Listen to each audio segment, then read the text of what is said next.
Sur le pont, je t'ai regardé. L'ambiance était froide, glaciale, impertinente, comme si simplement l'ambiance voulait que je souligne chacun de tes pas, chacun de tes mots, chacun de tes pas, chacun des traits de ton visage, et chacun des mots que tu allais sortir, des phrases que tu allais me dire.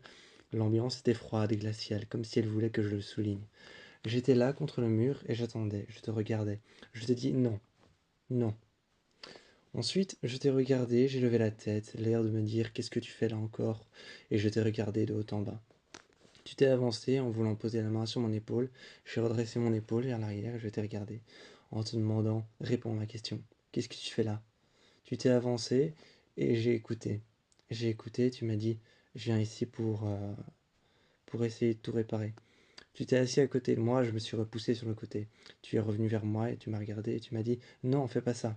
Fais pas quoi? Je me suis assis et j'ai dit, tu sais que tu m'as fait souffrir pendant des années, des années. T'as été un vrai connard avec moi. Et je l'ai regardé.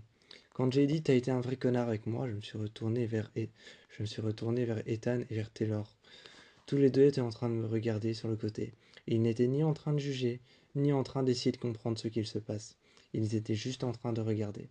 Il n'y avait pas, il n'y avait pas de compréhension ou de jugement dans leurs yeux. Je les ai regardés et j'ai souri. Finalement, j'ai de nouveau regardé Cole et je lui ai dit qu'est-ce que tu fais là? Il m'a regardé et il m'a dit je sais pas, toi qu'est-ce que tu fais là?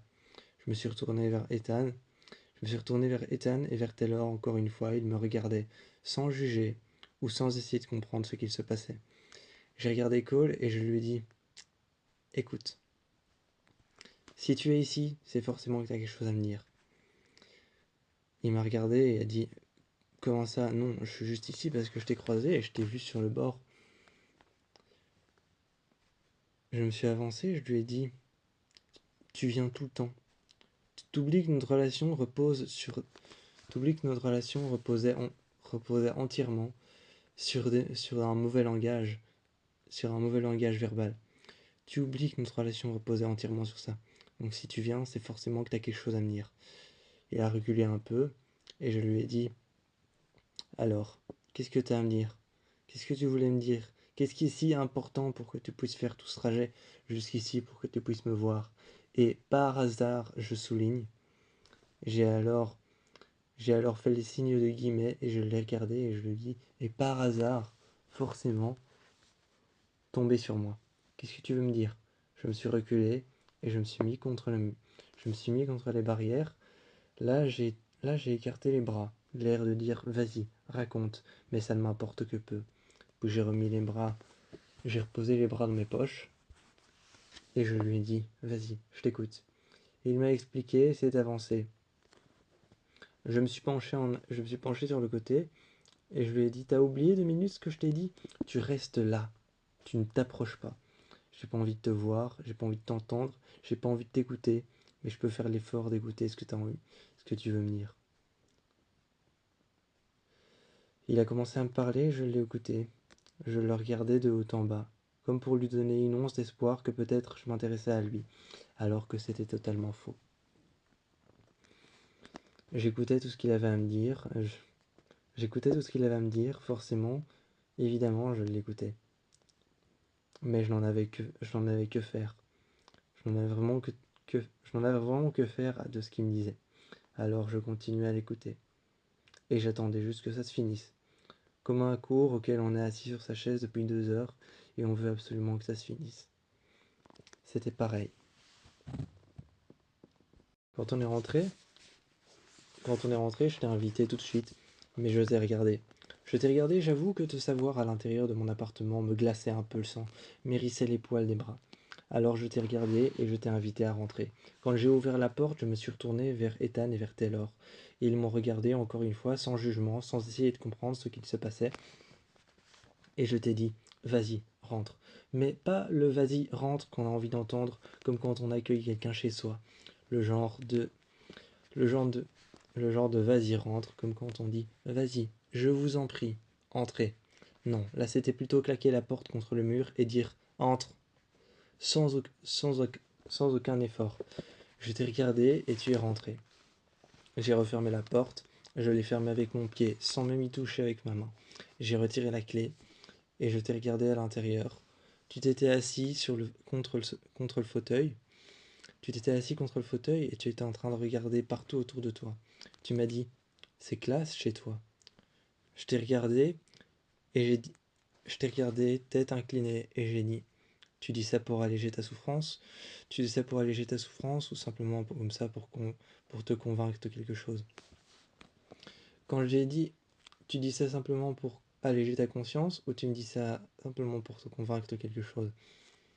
Tu m'as regardé et tu as dit, non, je le pense réellement. Finalement, je suis parti me cacher derrière le bar en disant, bon, on va dire que c'est pour alléger ta conscience. Je me suis servi un verre d'eau, j'ai pris mon GSM, je l'ai mis à brancher, j'ai regardé l'heure et je t'ai regardé. Ensuite, je t'ai dit, allez, vas-y, je t'écoute, t'as 5 minutes. Tu t'es retourné, tu m'as dit 5 minutes pourquoi? Bah, t'as 5 minutes quoi. Ensuite, j'ai pris mon verre, je me suis légèrement frotté le front, et j'ai pris mon GSM, j'ai mis un chrono. J'ai mis le son pour qu'il entende le chrono, pour qu'il puisse l'entendre quand il s'arrêtera à 5 minutes tout pile. Et j'ai poussé mon GSM que j'ai fait glisser juste devant lui. Je lui ai dit de venir au bar. Et Cole s'est mis devant moi. J'ai poussé le chrono juste devant lui et je lui ai dit t'as 5 minutes. Appuyé sur le bar, je lui ai dit t'as 5 minutes pour me convaincre. Il m'a regardé en me disant te convaincre de quoi? Te convaincre de t'écouter peut-être, de prendre en considération chacune des choses que tu m'as dit. Parce que sur le pont, je dois avouer que t'étais pas au plus top. Hein. Je t'ai pas vraiment écouté sur le pont. Vas-y, t'as 5 minutes pour me convaincre. Il m'a regardé et il s'est levé. À partir de là, je pensais que tout était fini. Il a rejoint la porte. Et a dit 5 minutes pour te convaincre. Je l'ai regardé et je lui ai dit quoi? C'est trop peu pour toi? C'est justement le but. Et je l'ai regardé. Je l'ai regardé prendre la porte. Et je n'ai rien fait d'autre que récupérer mon GSM pour le mettre en charge. La main sur la porte, tu étais en train de partir et tu m'as regardé en me disant j'ai rien à me faire pardonner. Rien. Rien. Tu m'entends? Rien à me faire pardonner. Rien. Et je suis arrivé devant toi et j'ai dit arrête de plaisanter 2 minutes. Sois sérieux. 2 minutes quoi. Tu t'étonnes quand même que tu dis que tu n'as rien à pardonner, alors que le purgatoire, je suis sûr que tu le rempliras à toi tout seul. Je t'ai regardé encore une fois de haut en bas. J'ai dit ça de manière calme, en disant écoute-toi un peu. Mais tu dis que t'as rien à pardonner, alors que le purgatoire, je suis vraiment sûr que tu le remplirais à toi tout seul. Tu te repentirais chaque jour, chaque nuit, ce serait même pas assez pour le remplir. Je t'ai regardé, je t'ai ouvert la porte, et je t'ai dit tu peux partir. Si t'as rien à dire, si t'as rien à raconter, et que t'es venu pour rien, et que tu m'as croisé sur le bord, comme ça, bah pars, et on va voir si tu vas revenir. Revenir pour me reparler, parce que t'es parti et que t'as pas dit ce que tu voulais dire. Au fond, je pense au fond que t'as juste peur. Je pense au fond que t'as juste peur. T'as juste peur que je réagisse mal. T'as juste peur que je réagisse mal ou alors que quelqu'un d'autre réagisse de la même manière que t'aurais voulu que je réagisse. Ou alors ce qui te fait peur, c'est que je réagis pas de la manière dont tu voulais que je réagisse. Tu voulais peut-être que je me mette à pleurer, tu voulais peut-être que je me mette à pleurer, à m'apitoyer sur mon sort, à te supplier de rester, ou alors même peut-être à te dire que t'as raison. Eh ben non, je ferai pas ça. Je vais réagir comme j'ai envie de réagir. C'est-à-dire de cette manière-là. Vas-y, pars si t'as envie. Moi, ça ne change rien de façon. De toute façon, moi, ça change rien. Donc vas-y, pars. Je me suis appuyé contre un fauteuil et je t'ai jeté la clé. Je t'ai jeté la clé et j'ai dit, vas-y, pars. Tu t'es relevé, simplement après avoir ramassé la clé, tu m'as dit, et ta clé?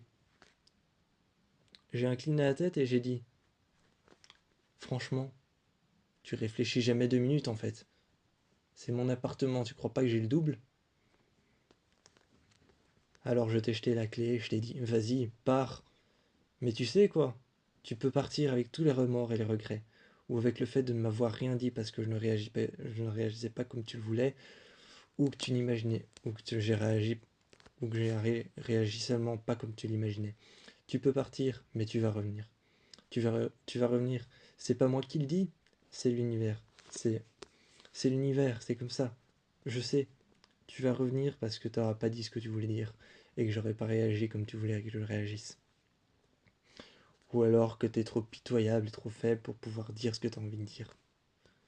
En fait, t'as jamais été à mon niveau, c'est pour ça qu'on s'est jamais entendu. Allez, prends juste la porte et va-t'en. J'en ai rien à faire en fait.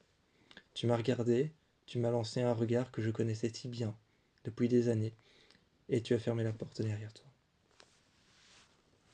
Pour moi, c'était comme une victoire silencieuse. Assis sur le fauteuil, j'ai regardé par terre, puis j'ai levé les yeux. La porte s'était fermée. Dès que j'ai entendu le verrou, ça m'a légèrement fait sourire, mais j'ai arrêté de sourire directement après. La porte venait de se claquer de plein fouet, comme quand on laisse ouvert une porte-fenêtre, comme quand on laisse ouvert une porte-fenêtre dans une grande maison de banlieue, comme chez Taylor, lorsqu'on laissait ouvert, une des portes qui donnait sur le jardin et qui donnait sur la piscine. Parfois, un courant d'air la fermait toute seule, et on entendait une sorte de bruit sourd de l'intérieur de la maison, jusque dans sa chambre, qui traversait. Ce bruit traversait tous les escaliers, traversait l'intérieur de la maison, la cuisine, et on l'entendait jusque dans la chambre. Une sorte de bruit sourd, un peu comme un accident. Un énorme bang. Et à ce moment-là, quand la porte était fermée, je me suis assis sur le fauteuil, Taylor est venu à côté de moi. Mais j'ai reçu un message quelques minutes après, j'ai reçu un message. J'ai d'abord regardé par la fenêtre quand sa voiture était partie. Quand sa voiture est partie, je me suis assis sur le fauteuil et j'ai mis ma main sur mon front en me disant enfin. Enfin, il était parti. Enfin, je pouvais souffler. Enfin, j'avais l'impression qu'autour de moi, il n'y avait plus cette lourdeur énorme. La même lourdeur d'ailleurs que je ressentais quand on parlait de mon père, ou alors quand je devais parler de mon père avec ma mère. La même lourdeur que je ressentais. Maintenant, elle n'était plus là. Je pouvais enfin souffler. Et j'ai pris mon GSM en main, voyant un message qu'il m'avait envoyé. Il m'avait envoyé ce message certainement en conduisant, ou alors peut-être assis sur les marches juste en bas, juste devant la porte. Et peut-être qu'il m'avait envoyé ce message même juste devant la porte, assis sur les marches, hésitant à ouvrir la porte pour partir, ou alors levant les yeux vers les escaliers pour pouvoir voir, peut-être imaginer ce que je faisais. Mais je ne faisais rien, je n'avais aucun regret. Je regardais juste la porte maintenant se fermer. Alors j'ai lu le message et il était écrit: est-ce que tu pourras venir ce soir à l'endroit où on se donnait rendez-vous? L'endroit où on se donnait rendez-vous, l'un des endroits que je détestais le plus. Mais bon, si je voulais en finir avec lui, il fallait que j'y aille. Alors le soir, on y est allé. J'ai dit Taylor, Ethan. Ils m'ont tous les deux regardé, ils sont venus près de moi. Taylor est venu près de moi et Ethan est venu près de moi. Ils m'ont demandé si ça allait bien, si je me sentais bien, si je n'avais besoin de rien. J'ai dit non, ça va aller, ça va aller. Je viens juste de recevoir un message. Ethan m'a demandé s'il pouvait prendre mon GSM. Je lui ai dit oui, vas-y, prends-le. Face contre terre, je l'ai posé contre la Face contre terre, je l'ai posé contre la table en verre. Et il a pris mon GSM. Il a lu le message et il m'a dit: c'est quoi la casse? Je l'ai regardé en disant: c'est un endroit où on se donnait rendez-vous. Taylor m'a demandé si je comptais y aller et je lui ai dit: si je compte y aller, c'est pas si je compte y aller, c'est que je dois y aller. On va devoir y aller. Je suis désolé, on va devoir repartir. Je les ai regardés en disant: il est insupportable, mais on va devoir repartir. Parce que c'est le genre de personne qui ne lâchera pas l'affaire tant qu'il n'aura pas eu ce qu'il voulait. Taylor m'a posé une question. J'avoue que lorsqu'il m'a posé cette question, c'était un peu comme une colle pour moi, je savais pas quoi répondre.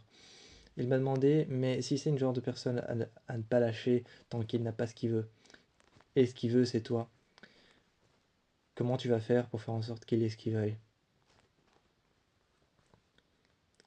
J'ai regardé Taylor et j'ai pas osé répondre quelque chose que je ne voulais pas répondre. Alors je l'ai simplement regardé et je lui ai dit: je sais pas, on verra sur le moment. Mais c'est le genre de personne à ne pas lâcher. C'est le genre de personne à ne pas lâcher, à jamais arrêter de lâcher tant qu'il n'a pas ce qu'il veut. Et ce qu'il veut, je sais que c'est moi, j'en ai conscience, mais je ne lui offrirai jamais moi. Parce que je vous appartiens à vous deux maintenant. J'ai été embrassé Taylor et j'ai été embrassé Ethan, en disant que je leur appartenais à eux deux, et pas à lui. Mais tant qu'il ne m'aura pas moi, qu'il n'aura pas des excuses de ma part, ou alors qu'il n'aura pas un OK, je veux bien tout recommencer avec toi, il reviendra encore à la charge.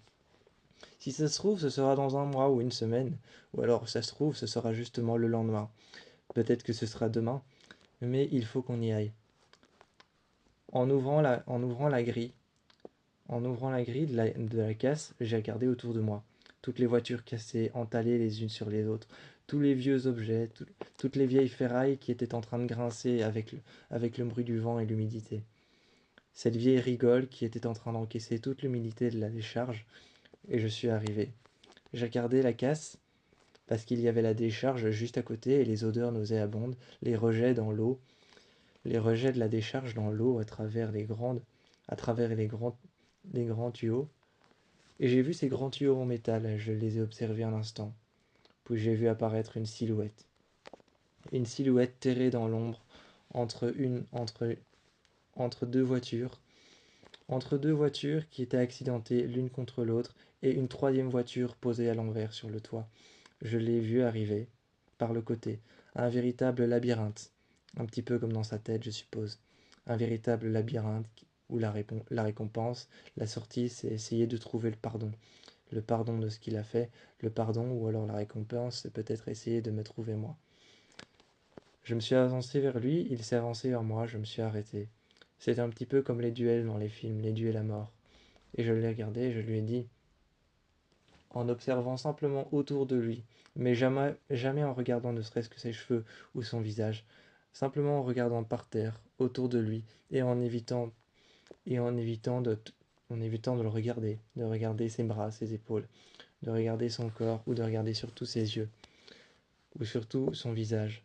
Je regardais partout autour de moi, et un moment fixement, j'ai regardé par terre.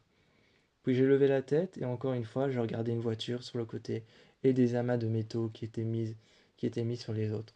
Cet objet, cette grosse machine sur le côté qui permettait d'entaler les métaux les uns sur les autres et d'en faire des petites boîtes carrées.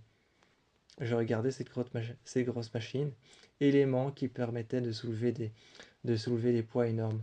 Le gros aimant qui permettait de soulever des poids énormes, je le regardais, et les machines qu'il y avait derrière.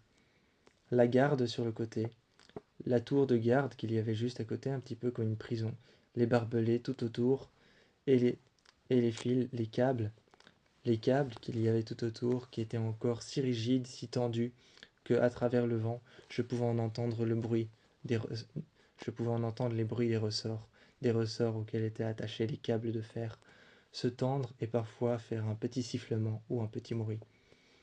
J'ai tourné la tête un peu partout, et finalement, je me suis retourné encore une fois vers Ethan et vers Taylor.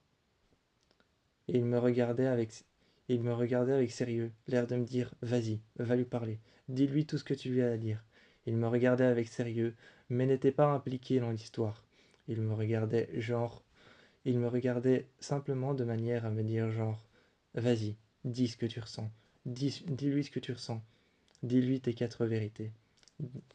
Il me regardait simplement de manière à m'encourager, pas de manière à s'impliquer. Alors je me suis avancé. Et la première chose que j'ai eue en tête et que je voulais lui dire, c'est cet endroit te ressemble toujours autant. Et et je l'ai regardé dans les yeux. Je lui ai dit, cet endroit te ressemble toujours autant, tu sais. Et il m'a regardé et a dit, et toi, tu n'as pas changé un poil. Ta manière de parler, ta manière de bouger, de t'avancer. Ta manière de rester si neutre, si froid et si glacial. Je l'ai regardé en disant, parce que maintenant c'est moi qui suis froid. Je me suis tais pendant longtemps et on a parlé, discuté. Finalement, j'ai fermé la grille. Finalement, j'ai fermé la grille. Je suis passé au-dessus du grillage. Alors qu'il voulait continuer à me parler, je suis passé au-dessus du grillage. Avec nous, quand on est arrivé avec nous, on avait pris une clé. On avait pris une pince universelle et on avait pris une clé aussi. Cette clé, c'était une clé à molette. La clé à molette, c'était pour si jamais j'avais à détruire le grillage. Alors j'ai pris cette clé à molette, j'ai pris la pince dans l'autre côté. Il m'a regardé, il m'a dit, tu vas faire quoi? Tu vas me taper? Tu vas me frapper à mort? Je lui ai dit que non, c'était pas ce que je comptais faire. J'ai pris la clé à molette, je lui ai jeté aux pieds et je lui ai dit: Vas-y, tiens, débrouille-toi. La pince universelle, je l'ai prise avec moi.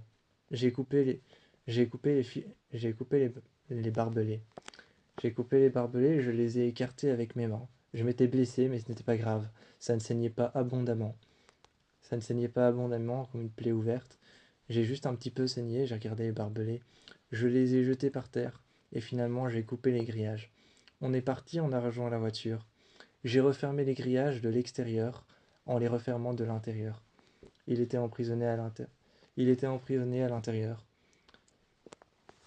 Il était emprisonné à l'intérieur, j'avais enfin trouvé une sorte de cage pour lui.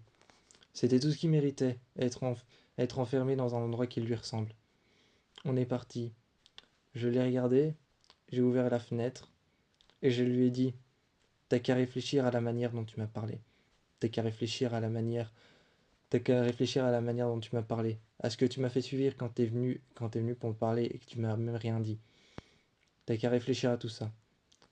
Et je suis parti, après avoir refermé les grillages. Quand on est parti, je me rendais pas compte de ce que je venais faire. Je me rendais pas compte de ce que je venais de faire. Je venais d'enfermer mon ex dans une décharge. Enfin, je venais d'enfermer mon ex dans une décharge, dans une casse, là où on se donnait toujours rendez-vous. C'était silencieux, paisible. C'était certes froid à cause de l'humidité, mais c'était surtout paisible parce que c'était en plein milieu de la forêt. Enfin, pour ma part, juste en face. L'entrée y était juste en face. Et quand je suis parti, je me rendais pas compte de ce que je venais de faire. C'est quand on est arrivé à l'appartement que je m'en suis réellement rendu compte. J'ai alors rigolé. J'ai alors rigolé, on a eu un fou rire ensemble, la manière dont je l'avais enfermé, et je me suis souvenu de tout. Je pense que c'était certainement, à nous trois, l'un de mes plus beaux souvenirs. Ce soir-là, je lisais tout le harcèlement de messages qu'il m'avait envoyés. Des messages les uns après les autres, au moins 8, et puis peut-être 10, et puis peut-être chaque fois plus. 8, puis ensuite 10, puis ensuite 7, puis ensuite 6, puis ensuite 5 messages, mais tout plein de messages qu'il m'avait envoyés à des heures différentes. Il y en avait 8 qui m'avaient envoyé à 17 heures, il y en avait 10 qu'il m'avait envoyé à 19 heures, et il y en avait 5 qu'il m'avait envoyé à 16 heures. Chaque fois à des heures différentes, l'après-midi, le matin, le soir, ça pouvait différencier à chaque fois. À chaque fois, ça pouvait différencier. Et je scrollais, je scrollais, je scrollais. J'avais beau continuer à scroller sur mon GSM. Il y en avait qui avaient été envoyés plus tôt l'après-midi. Les messages qui avaient été envoyés plus tôt l'après-midi, c'était plutôt des messages courts, style des messages de menaces. Et les messages qui avaient été envoyés plus tard dans la soirée, c'était des messages plus longs, plus explicites, plus racontés et plus expliqués, comme si enfin il avait pris le temps de parler. Alors je me suis retourné, mon GSM à la main, je me suis retourné, mon GSM à la main, j'ai regardé l'heure, et puis j'ai mis mon GSM face contre terre. Face contre terre, j'ai mis mon GSM sur le fauteuil. Et j'ai regardé Taylor, qui était dans la cuisine, j'ai regardé Ethan, qui était avec son PC en train de travailler. J'ai regardé Ethan en train de travailler, et Taylor, et je leur ai dit: si jamais vous entendez toquer, vous n'ouvrez pas. C'est pour moi. Le soir, le soir, ils ont entendu toquer, et moi avec, j'étais dans ma chambre avec Nara, occupé de lui parler de tout ce qui m'arrivait. Occupé de lui demander: est-ce que tu peux imaginer ça 2 minutes? Est-ce que tu peux imaginer? Elle était ma source de réconfort. Alors je lui parlais. Mais autre chose aussi, je prenais le temps de faire ce que je n'avais pas pu faire, mes devoirs en retard, ou alors peut-être parler à des amis au téléphone. Et alors je parlais à une amie au téléphone auquel j'avais toujours pu, auquel j'avais toujours pu me fier, toujours pu dire ce que je pensais. Je parlais avec elle, elle m'avait toujours fait rire, même quand ça n'allait pas, elle réussissait à me faire rire. Rien que sa voix, rien que sa voix Rien que sa voix servait déjà à me faire rire. Alors j'ai décroché quand elle m'a appelé, parce que je lui avais demandé: appelle-moi à telle heure. Et à telle heure, j'étais parti dans ma chambre. Je suis allé dans ma chambre, j'ai ouvert la porte et j'entendais déjà ma sonnerie un peu partout. J'ai fouillé, j'ai soulevé mes couvertures, j'ai regardé un peu dans mes armoires et j'ai vu enfin mon GSM posé en fait sur une armoire noire et la coque de mon GSM était noire. Je l'ai retourné, j'ai décroché et j'ai dit allô. La manière dont elle m'a dit, la manière dont elle m'a demandé si ça allait, rien qu'à entendre sa voix me donnait déjà envie de sourire. Alors que pour le moment, je n'étais pas trop dans un mode d'expression où j'avais envie de sourire. où j'avais envie de rire. J'étais plutôt froid, plutôt glacial, plutôt nerveux à l'idée qu'on me réenvoie un message, encore une fois. Et elle m'a demandé qu'est-ce qui se passe pour que je puisse l'appeler à cette heure-là. Et je lui ai dit, est-ce que tu veux bien, est-ce que tu veux bien qu'on discute 2 minutes? Finalement, Taylor et Ethan sont arrivés. Ils m'ont dit qu'on avait frappé. J'ai été ouvrir et j'ai dit, vas-y, entre. Tout de suite, tout de suite, tout de suite, l'impression que j'avais ressentie avec mon ami quand j'étais au téléphone était redescendue. Cette impression de joie, cette impression de joie, cette impression de bonne humeur était tombée d'un seul coup. Juste quand on m'avait dit qu'on avait frappé à la porte. Parce que je savais qu'il se trouvait derrière la porte. C'était Cole, ni plus ni moins. Alors je l'ai fait entrer. J'ai pris Nara avec moi, je voulais une présence réconfortante. Il m'a regardé et m'a dit: Ah, je savais pas que t'avais un chien. Il s'est mis à genoux et je savais que c'était pour la caresser. Juste au moment où il a tendu sa main pour la mettre sur son pelage, je lui ai dit: Tu touches un épaule de Mara, je te pète la main. Il m'a regardé, et je lui ai dit: Tu la touches une seule fois, une oreille, une patte. Tu la touches une seule fois, une oreille, une patte, ou alors même sa crinière, je te pète la main. Il m'a regardé et il m'a dit. Il m'a regardé et s'est assis. Il s'est assis sur le fauteuil juste à côté de moi. Je me suis reculé et je lui ai dit: Qu'est-ce que tu cherches à faire en fait? Qu'est-ce que tu cherches à prouver? Tu cherches à prouver qu'on peut tout recommencer comme ça qu'on peut tout recommencer comme ça en claquant des doigts. Quand j'ai claqué des doigts, quand j'ai claqué des doigts, Nara s'était assise juste en face de moi. Elle avait les oreilles baissées et sentait un petit peu la tension. Elle avait les oreilles baissées et sentait un petit peu la tension tout autour de la pièce, tout autour du feu ouvert. Je lui ai dit que tout allait bien, j'ai caressé un petit peu sa crinière et un petit peu en dessous de son museau, en lui disant que tout allait bien. Et comme elle aimait bien, je passais mon doigt, je passais mon doigt sur son museau et juste entre ses yeux, et je caressais ses oreilles. Je lui disais que tout allait bien, en regardant Cole, et Cole, je le regardais avec un regard froid, distant, en lui disant tout va bien, t'inquiète, ne t'inquiète pas, tout va bien. Et elle tournait un peu autour de la table, je la sentais nerveuse, tourner un petit peu dans l'appartement, aller dans la cuisine, revenir vers moi, tourner autour du fauteuil, et parfois même essayer de gratter le fauteuil ou mettre 2 pattes sur le fauteuil, mais ne pas grimper. Juste garder 2 pattes sur le fauteuil. Et je la regardais. Je lui disais: Tu peux grimper. Mais comme elle sentait Cole à côté de moi, qui essayait de me parler ou de me prouver des choses, elle ne grimpait pas. L'ambiance était distante, et la seule chose que je lui ai dit avant qu'il ne reparte et que je ne le force à repartir, c'est: Qu'est-ce que tu essayes de prouver au juste? La porte ouverte, appuyée contre le bord de la porte, je lui ai dit: Qu'est-ce que tu essayes de prouver au juste? Qu'est-ce que tu veux prouver? Et puis je lui ai dit: Pars maintenant, j'ai plus envie de te voir. Je me suis retourné vers Nara quand j'ai fermé la porte. Quand j'ai fermé la porte et qu'il continuait à parler, je lui ai dit: Arrête, va-t'en. Il continuait à parler à travers la porte en disant: Mais je voulais juste te parler de ça. De quoi? Je n'ai pas réouvert la porte. Alors je suis resté assis par terre, et lui assis dans le couloir, je sentais le poids de son dos contre la porte. Et on a commencé à parler, lui dans le couloir, assis contre la porte, et moi à l'intérieur de l'appartement, assis contre la porte. Je lui ai dit: De quoi tu veux me parler? Si maintenant t'as trouvé le courage de me parler pour une fois, vas-y, je t'écoute, raconte-moi. Il a commencé à me parler, et à me parler. J'ai écouté. Encore une fois, il m'a demandé si j'allais répondre. Je lui ai dit: Non, je vais pas répondre. Et j'entendais parfois qu'il s'inquiétait en me disant: T'es toujours là? T'écoutes toujours? Alors je frappais avec ma main. Je faisais un petit bruit.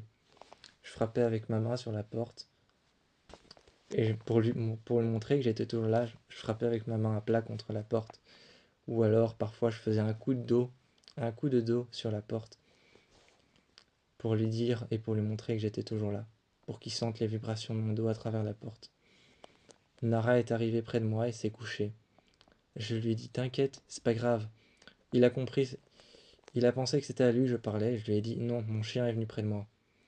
Là, je lui ai dit: Maintenant, tu peux t'en aller, s'il te plaît? Et j'ai pris Nara avec moi dans ma chambre. Taylor et Ethan sont arrivés par la suite. Taylor m'a demandé si j'allais bien, si tout allait bien. Je lui ai dit que oui, tout allait bien, c'était le genre de choses qu'on faisait quand on était en couple. Je m'enfermais parfois dans une chambre parce qu'on s'était disputé. il se mettait à la porte et on discutait comme ça. Ça pouvait durer des heures sans même qu'il n'y ait un mot qui ne sorte de la bouche de chacun. Taylor m'avait demandé mon GSM, mais je ne savais absolument pas ce qu'il allait en faire. Il s'était enfermé dans la chambre d'amis avec mon GSM. Je frappais à la porte, je tambourinais à la porte et je lui disais mon GSM, qu'est-ce que tu vas faire? Qu'est-ce que tu vas faire? Je m'inquiétais énormément. Énormément qu'il fasse une bourde, une bêtise, qu'il fasse quelque chose qu'il regrette. Alors il s'est assis contre le mur.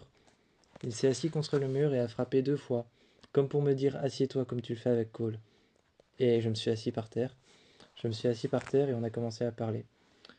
J'ai penché ma tête et je l'ai appuyé contre la porte. Je lui ai dit, je t'en supplie, dis-moi que tu fais pas de conneries. Dis-moi que tu fais pas quelque chose que tu vas regretter. J'entendais qu'il composait un numéro sur mon GSM. Je lui ai demandé quel numéro il était en train de composer sur mon GSM et finalement tout de suite j'ai entendu qu'il avait, qu'il avait décroché. J'ai entendu qu'il avait décroché et il s'est levé parce que je ne sentais plus le poids de son dos sur la porte. Alors à ce moment-là, je suis allé dans le salon. Je me suis installé juste à côté d'Ethan. Ethan me rassurait en me disant que ça allait aller. Taylor n'était pas complètement immature, il savait ce qu'il faisait. S'il t'a volé ton GSM, c'est qu'il a de très bonnes raisons.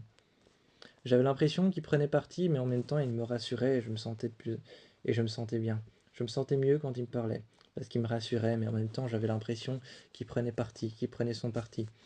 Parce que même si Taylor était celui que j'aimais, il pouvait faire des choses que moi je n'aimais pas. Alors je m'inquiétais un peu. De temps en temps, je partais dans le couloir et j'allais voir. Je passais devant la porte et j'écoutais. J'allais jusqu'à j'allais jusqu'à la porte au fond, celle de ma chambre, et ensuite je revenais dans le salon et je me mettais près de Ethan. Ethan me disait que je n'avais pas à m'en faire. Je faisais ça 1 ou 2 fois, mais le plus souvent, je m'asseyais contre le mur à côté de la porte et j'écoutais. À l'intérieur, Taylor avait mangé. À l'intérieur, Taylor avec le GSM de Falcon était occupé d'appeler Cole. Quand Cole a décroché, Quand Cole a décroché, il a tout de suite pensé que ce serait Falcon. Et il a dit Falcon, c'est toi? Répondant tout de suite alors non, non, c'était Taylor. J'ai juste un truc à te demander. Cole était en train de dire oui, mais d'une voix pas très sûre de lui. D'une voix pas très sûre de lui, il répondait oui, qu'est-ce que tu veux me dire au juste? D'un seul coup, Taylor s'est énervé en disant je veux juste que tu me parles comme t'as parlé. Je veux juste que tu me parles comme t'as parlé pendant ces années, pendant toutes ces années. Je veux juste que tu me parles comme t'as parlé à Falcon. Je veux juste que tu me parles comme tu lui as parlé pendant toutes ces années. Dis-moi une seule chose, tout ce qui te passe par la tête, comme tu lui disais pendant des années, comme tu parlais à Falcon. Je veux juste essayer de voir comment est-ce que tu parlais, à quel point t'étais un lâche, à quel point t'étais un lâche, à quel point t'étais un ignare, à quel point t'étais un lâche, à quel point t'es quelqu'un qu'on peut, à quel point t'es quelqu'un qu'on ne regrette pas, qu'on ne regrette jamais. Il a posé le GSM juste sur la table. Il a posé le GSM sur la petite table en bois, au pied du lit, au chevet du lit, et s'est installé couché sur le lit. Couché sur le lit, les jambes pliées, couché sur le lit, il s'est installé. Il était en train de l'écouter, en train de lui, en train de parler comme il lui parlait. Puis ensuite, il s'est assis, et il lui a dit, non, lâchez que tu fais semblant. Parle-moi comme tu lui parlais vraiment. Parle-moi comme tu lui parlais. Acharne-toi, crie-lui dessus. Tout de suite, Cole a commencé à parler doucement et à dire qu'est-ce qui te dit que je m'acharnais sur lui? Qu'est-ce qui te dit que je criais sur lui? Tout de suite, Taylor a répondu bah je sais pas. Peut-être sa manière d'être aujourd'hui, peut-être le fait que c'est moi qui vis avec lui, peut-être que je le connais et que je sais qu'avant ça, il n'était pas si je sais qu'avant ça, il n'était pas si oppressé par les sentiments. Peut-être que je sais qu'avant ça, qu'il n'avait pas l'air d'être si vulnérable, ou qu'il n'avait pas l'air de se sentir tout le temps, H24, chaque jour, chaque matin, si oppressé. C'est de ta faute en partie. Alors parle-moi comme tu lui parlais. Tout de suite, il lui a parlé comme il lui parlait. Il a commencé à essayer de s'exprimer comme s'il s'exprimait à Falcon, et Taylor écoutait. Il a simplement accroché et n'a rien voulu dire, ni même au revoir, ni même salut, ni même t'es qu'un crétin, ou alors ni même encore T'es un lâche. T'es vraiment quelqu'un qui ne regrettera jamais. Tu n'es qu'un vulgaire souvenir. Aucun commentaire, juste raccroché parce qu'il voulait avoir un aperçu. Il voulait savoir. Il voulait avoir un aperçu de comment est-ce qu'il lui parlait. Il voulait savoir vraiment comment est-ce qu'il lui parlait. Il voulait entendre la tonalité de sa voix, mais avec sa voix à lui. Pas avec la voix de Falcon qui imiterait Cole, mais avec la voix de Cole, qui parle comme il parlait à Falcon. Pour lui, c'était horrible, alors il a simplement raccroché, sans même dire qu'il était un lâche. Il lui avait dit au début de la conversation, c'était plus qu'assez. Ils se sont encore une fois retrouvés à la décharge, et Falcon s'avançait très lentement. Cole était devant le feu. Il venait de faire un feu, il était devant le feu, son jean s'était couvert de marques de terre comme s'il était resté à genoux par terre ou alors accroupi au sol, les genoux au sol. Il est venu à côté de lui et lui a posé une seule question. Pourquoi t'as jamais supporté notre relation? Cole a levé les yeux, mais n'a rien répondu. Il n'a rien répondu juste au moment où Falcon avait demandé pourquoi t'as jamais supporté notre relation? Pourquoi t'as jamais supporté? Pourquoi t'as jamais supporté? Ou pourquoi t'as jamais su me parler? Simplement me parler. Je demandais rien de plus qu'un mot, une phrase. Je demandais rien de plus qu'une explication. Pourquoi t'as jamais su me parler? Il me regardait, mais je n'attendais pas de réponse. Simplement, je voulais lui dire ça pour le déstabiliser. Au moment où il n'a pas su répondre, et où il m'a dit « J'ai fait un feu », je l'ai regardé, j'ai dit « Espèce de sale lâche ». J'ai mis ma main dans mon dos, j'ai récupéré mon flingue que j'avais coincé entre ma ceinture et mon jeans, et sur lequel j'avais mis par-dessus mon t-shirt, et je suis parti. Je suis parti. J'ai dit sale lâche. Je me suis retourné vers lui, et j'ai dit, de loin, tu sais quoi? Moi aussi je vais faire un feu. Moi aussi. Passe-moi les clés de ta voiture, je vais chercher du bois. Je savais qu'en disant ce genre de choses, j'allais pouvoir le convaincre de me donner les clés de sa voiture. Parce que si je disais simplement dans ma tête, la manière dont ça résonnait, simplement dire passe-moi les clés de ta voiture en disant tu sais quoi? Moi aussi je vais faire un feu. En en rechargeant mon flingue avec le chargeur qui était juste dans ma main. Avec le chargeur qui était juste dans ma main. Le doigt sur la détente et avec ma main qui était juste sur le chargeur braqué vers le bas, le fusil braqué vers le bas. Je savais que comme ça, si je lui disais donne-moi les clés de ta voiture, il allait jamais accepter. Mais si je rajoutais c'est pour aller chercher du bois, je savais qu'il me les donnerait. Et il me les a donnés et je suis allé devant sa voiture. J'ai allumé sa voiture, juste le contact, et je me suis mis devant. J'ai dit tu sais quoi, moi aussi je vais faire un feu. Je me suis mis du côté conducteur et j'ai ouvert le capot et j'ai dit moi aussi je vais faire un feu. J'ai regardé alors les deux j'ai regardé les deux phares, les deux grands phares. J'ai ouvert les deux grands phares. Je me suis remis devant la voiture et j'ai dit, moi aussi je vais faire un feu, j'ai tiré. J'ai tiré une fois dans le premier phare et une deuxième fois dans le deuxième phare. Lorsqu'il a entendu les coups de feu, il est arrivé, il m'a dit, mais t'es dingue! Je me suis retourné, j'ai dit, non, je suis pas dingue, je règle quelque chose.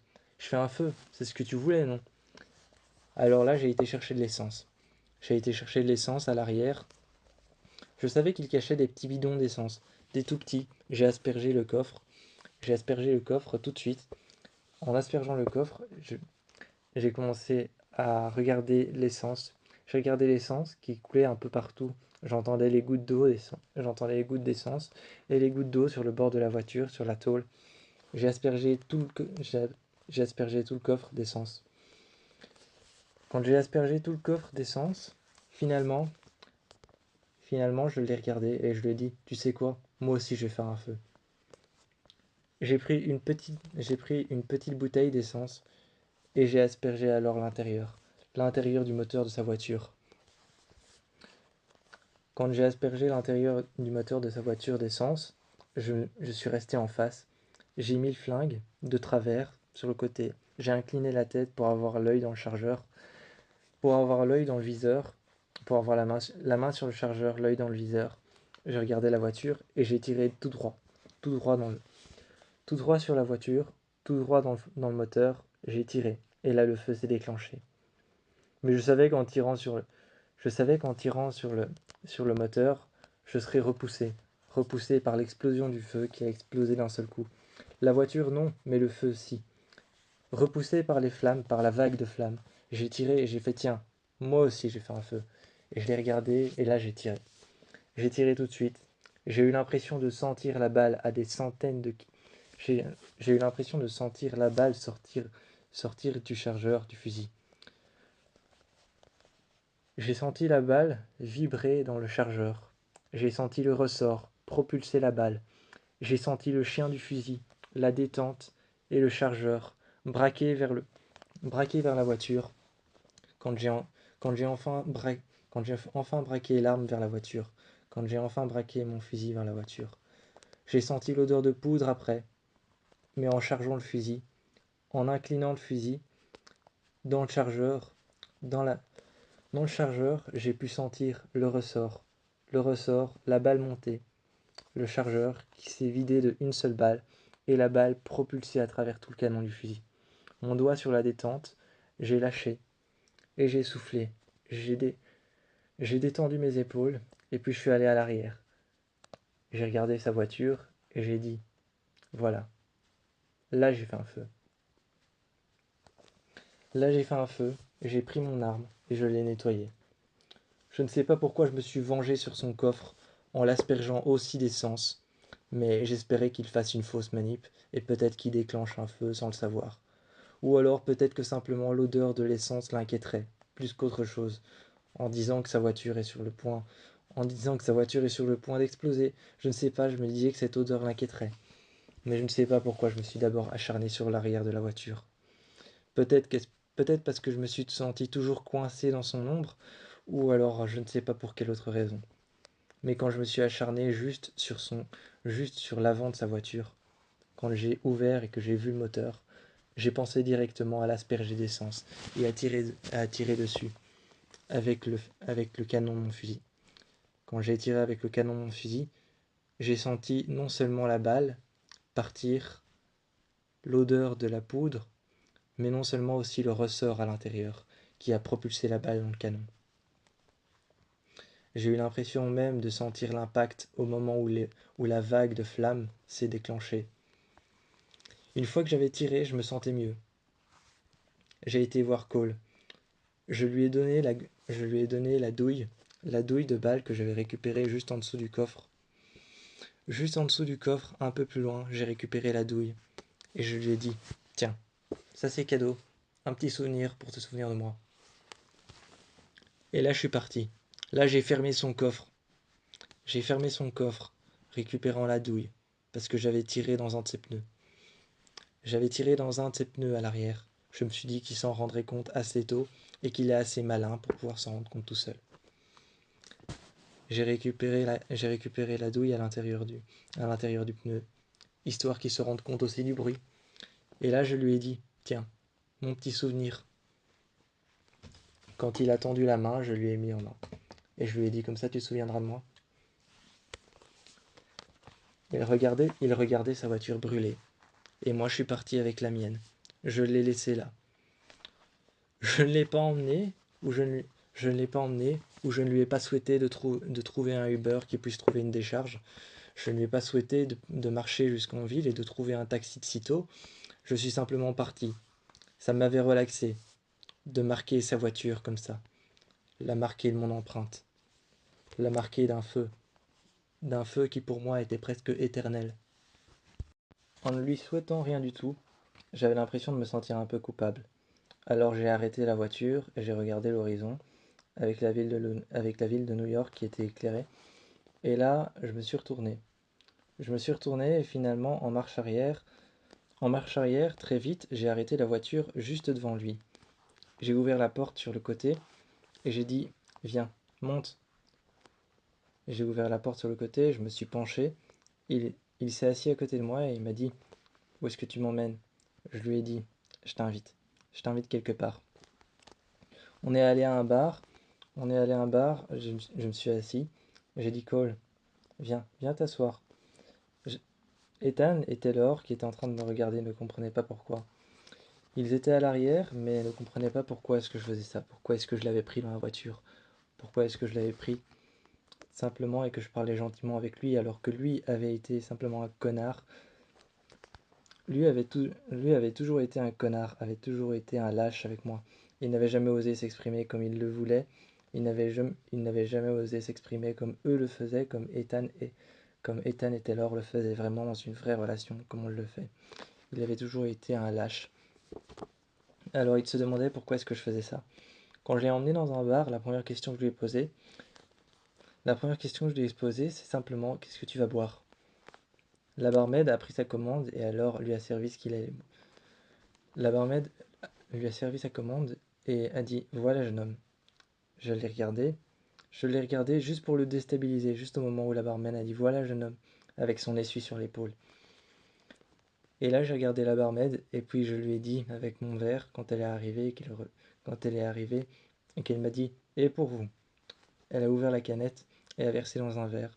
J'ai pris le verre et je me suis retourné vers lui, appuyé contre mon visage comme ça, les deux doigts appuyés contre mon visage, juste au-dessus de mes yeux. Je lui ai dit alors, ça fait quoi de ressentir tout ce que moi j'ai ressenti pendant un an, pendant plusieurs années, voire même pas que une seule année, mais ça fait quoi de ressentir tout ce que j'ai ressenti pendant des années. Là, il m'a regardé et tout de suite, Ethan et Taylor, leurs visages ont changé. Ils comprenaient que c'était une sorte de stratagème, de stratégie, de stratégie que j'avais inventée. Je ne l'avais pas invité simplement pour le pardonner ou encore pour lui dire autre chose que j'avais envie de dire, mais simplement pour lui demander qu'est-ce que ça fait? Qu'est-ce que ça fait de voir un bien qu'on aime, qu'on aime tellement, brûler sous ses yeux? Qu'est-ce que ça fait de voir quelque chose qui nous appartient brûler sous nos yeux? Alors là, ils m'ont regardé. Ils m'ont regardé et ils m'ont regardé, moi et Cole, encore une fois, sans jugement. Encore une fois, sans jugement ou sans essayer de comprendre. Sans essai de compréhension, sans essayer de comprendre ce qui se passe ou sans me juger, ils me regardaient. Moi, je les ai regardés en penchant la tête sur le côté pour qu'ils sachent vraiment ce que je faisais. Ce que je faisais, c'est que j'essayais de le faire culpabiliser. J'essayais de le faire se rendre compte de ce qu'il m'avait fait. Alors je lui disais, voilà, c'est ça ce que ça fait. C'est ça ce que ça fait. Et c'est ça que moi j'ai ressenti. Et moi j'ai fermé ma gueule. Moi j'ai fermé ma gueule. Moi j'ai pas levé le petit doigt. J'ai appelé personne. J'ai pu appeler personne. J'ai fermé ma gueule, c'est tout ce que j'ai fait. Et toi, qu'est-ce que ça te fait en une soirée de ressentir ça? En une seule soirée, comparé avec des années. Il m'a regardé et ne savait plus quoi dire. Je lui ai dit qu'on allait poursuivre cette soirée jusqu'à la fin, jusqu'à jusqu'à son terminus. Je lui ai dit qu'on allait continuer cette soirée. Et même s'il avait envie de s'en aller, je lui ai dit, on continue cette soirée. On continue à parler, on va continuer à nourrir la conversation. Et là, il m'a regardé. Je voyais que dans son visage et dans sa manière de parler, dans l'intonation de sa voix, je sentais que dans le ton de sa voix, dans l'intonation de sa voix, il avait vraiment envie de partir. Il ne se sentait pas bien, pas à l'aise, mais c'était tout le but recherché. Je voulais juste qu'il ressente en une soirée et qu'il continue à profiter de cette mauvaise soirée. Enfin, qu'il n'en profite pas réellement.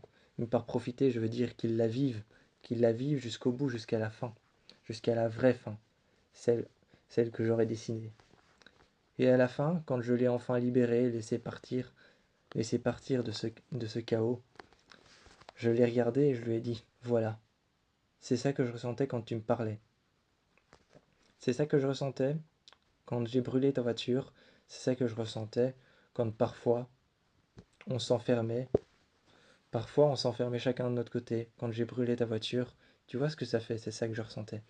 Quand je lui ai parlé, je lui ai dit, tu vois, quand tu me parlais, bah c'est ça que je ressentais. Je voulais juste que tu t'en rendes compte. Là, j'ai pris la voiture et je suis rentré. Une fois que j'ai ouvert la porte, je savais que derrière, Nara allait tout de suite venir à quatre pattes vers moi. Elle allait se frotter contre ma jambe, ou alors se coucher juste à côté de moi quand j'allais me mettre à genoux, parce qu'elle ressentait très fort ce que moi j'avais ressenti. J'étais son maître après tout. Et je suis resté avec elle. Elle est venue s'asseoir à côté de moi quand je me suis mis à genoux près de la porte. Et oui, quand je me suis mis accroupi près de la porte, elle est venue s'asseoir à côté de moi. Elle a commencé à me lécher le visage et je lui ai dit que tout allait très bien, que j'allais bien. C'est juste quand j'ai pris sa crinière en main et que je lui ai fait un câlin qu'elle a senti que tout allait mieux. Elle a reposé juste son, elle a reposé juste son museau sur mon épaule Et là, je sentais que tout allait mieux, qu'elle se rendait compte que tout est passé. Ce n'était pas une vengeance a priori. C'était pas une vengeance a priori. Pour de vrai, ce n'était pas une vengeance. C'était simplement essayer de faire ressentir à l'autre, le faire comprendre, lui faire comprendre ses fautes. Quand on est arrivé, j'ai garé la voiture. J'ai garé la voiture, je me suis retourné et j'ai regardé la voiture. J'ai regardé si la voiture était bien garée. J'ai vu alors que petit à petit, lentement, la lumière des phares commençait à s'éteindre. Je me suis appuyé contre la voiture, j'ai regardé le chalet. Ça faisait depuis longtemps que je n'étais plus venu ici. La lumière des phares était encore un peu allumée, était encore légèrement allumée, mais très tamisée, quand je me suis assis juste contre ma voiture. Juste contre l'avant de ma voiture, quand je me suis assis contre le capot, les phares étaient encore un peu allumés et me montraient juste assez de lumière, juste ce qu'il fallait pour que je puisse observer l'avant du chalet. J'ai levé les yeux, j'ai regardé à droite, à gauche, j'ai regardé un petit peu partout. J'ai regardé les murs, les fenêtres et ce dont je me souvenais qu'on avait fait ici dans ce chalet. Et puis finalement, j'ai vu les phares qui se sont éteints complètement. Là, le chalet était plongé dans le noir. Mais il restait encore juste assez de lumière grâce à la lune, la pleine lune. Il restait encore juste assez de lumière pour que je puisse, pour que je puisse trouver la porte. Même si le sol, je ne le voyais pas, même si mes baskets dans la terre boueuse, je ne les voyais pas, mais j'entendais chaque pas que je faisais. Chaque pas que je faisais qui me rapprochait du chalet, je les entendais. Alors finalement, j'ai poussé la porte, j'ai poussé la porte et j'ai trouvé l'entrée. Il y avait une deuxième porte, c'est vrai, j'avais oublié. Et j'ai mis ma main dessus. J'ai cherché la poignée. J'ai cherché la poignée et la poignée était au milieu. J'ai poussé cette porte-ci. C'était un sas dans lequel on était enfermés, tous les trois. J'ai pris la main de Ethan et j'ai pris la main de Taylor. J'ai posé mes lèvres dans le noir sur les lèvres de Taylor et je l'ai embrassé, en leur disant à tous les deux de ne pas s'inquiéter. Finalement, j'ai allumé les lumières. Un grand lustre s'est allumé. Un grand lustre s'est allumé.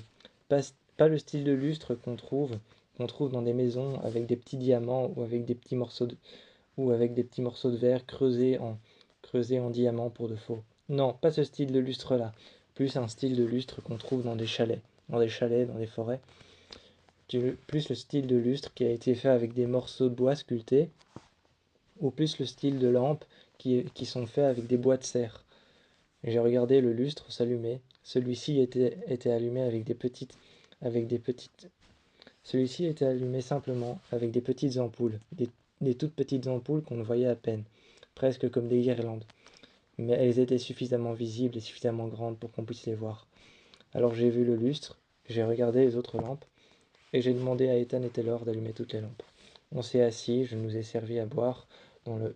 Je nous ai servi à boire dans le frigo de la cuisine qui n'avait pas changé d'un centimètre. Je nous ai servi à boire. J'ai apporté des vieux sodas qui restaient sur le côté, qui étaient tout poussiéreux.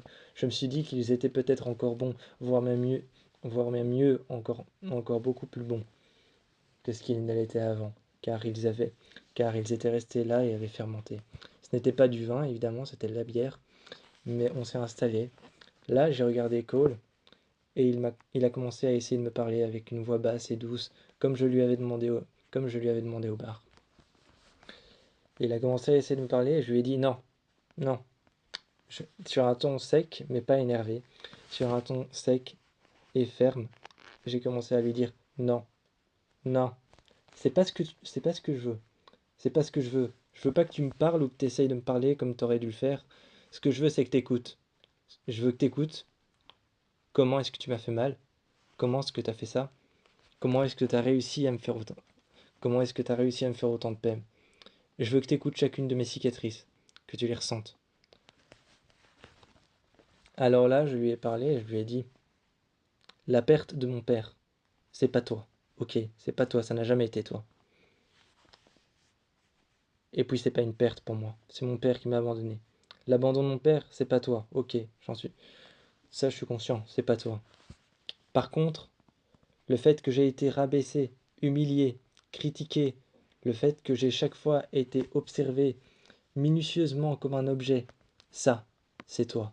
Je veux que tu prennes conscience que ce que je ressens maintenant, l'impression de ne plus être observé, de ne plus être un objet, eh bien je veux que tu saches que cette impression, je les ai trouvées avec Ethan et Taylor. Toi, tu ne vaux plus rien, alors à quoi bon continuer à t'acharner? Ça, je disais ça pour son bien. Je l'ai regardé et je lui ai dit, ça, je dis ça pour ton bien. À quoi bon t'acharner si j'ai retrouvé la relation que je voulais et celle que je voulais avoir avec toi, si je le retrouvais avec deux autres personnes. C'est pas que je me reflète comme un miroir, c'est pas que je me reflète comme un miroir à travers eux, à travers la relation que je voulais qu'on ait, mais c'est que je l'ai trouvé cette relation que je voulais avoir. Alors à quoi bon t'acharner? Là, je me suis mis à côté de lui et je lui ai dit, arrête, tout simplement, arrête. À part si tu veux te détruire, mais arrête. Je me suis levé, j'ai pris mes clés. Je l'ai regardé et je lui ai dit, arrête ou continue, ça m'est égal. Mais si tu continues, ça va te détruire. J'ai ouvert la porte, j'ai poussé la porte, je suis allé dans ma voiture. Je suis allé dans ma voiture et j'ai regardé juste le chalet. Dans ma voiture avec Ethan et avec Taylor, leur ai demandé de grimper à l'intérieur de la voiture, mais à l'arrière. Alors je me suis mis à l'arrière avec eux et on a parlé. On a parlé, on a parlé et j'ai commencé à leur expliquer tout ce qui s'était passé dans ce chalet, à leur expliquer ce que c'était cet endroit. Et puis j'ai allumé les phares, là j'ai ouvert la fenêtre et je lui ai dit, c'est comme je t'ai dit, en tenant la portière de ma voiture avec ma main sur la portière de la voiture. Je lui ai dit, c'est comme je t'ai dit, arrête ou continue. Mais si tu continues, ça va te détruire. Là, j'ai reculé. Là, j'ai reculé. Je ne lui ai même pas dit au revoir, rien. Juste arrête ou continue. Mais si tu continues, tu vas t'auto-détruire. J'avoue qu'une partie de moi croisait les doigts pour une partie de moi croisait les doigts pour qu'il s'autodétruise et qu'il continue à s'acharner. Et une partie de moi espérait qu'il ne continue pas, parce que je ne souhaitais pas la mort de quelqu'un que j'avais connu. Le soir, j'étais en train de préparer une soirée avec Ethan et Taylor. Alors que cette soirée était prévue déjà depuis longtemps, c'était une soirée où on devait simplement être nous trois. Je n'attendais que ma mère qui devait rentrer et je n'attendais que ma sœur qui devait aussi elle rentrer de chez une copine. Alors c'était simplement une soirée entre nous, une soirée entre moi avec Taylor, avec Ethan, une soirée avec Ethan, Taylor et moi, où on devait simplement être tous les trois.